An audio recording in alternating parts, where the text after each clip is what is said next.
Bon, EB4, après avoir travaillé les plantes herbacées, les arbrisseaux, les différentes sortes de plantes, on va passer aujourd'hui au milieu d'eau douce.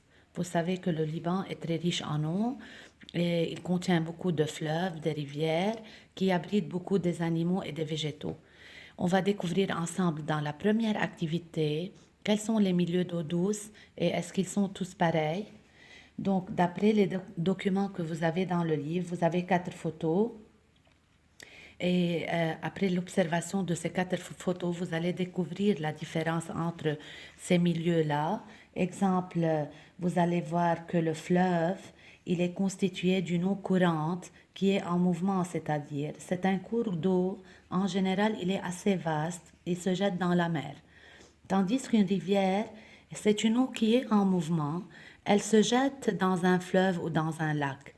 On voit très bien sur les photos que l'eau est plus abondante dans le fleuve que dans la rivière. Dans la partie C, vous voyez un lac, c'est le lac de Coran si vous le connaissez à la Beka.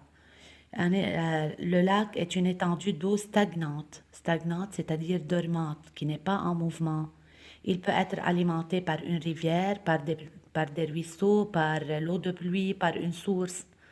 Et dans la photo 4, c'est un étang.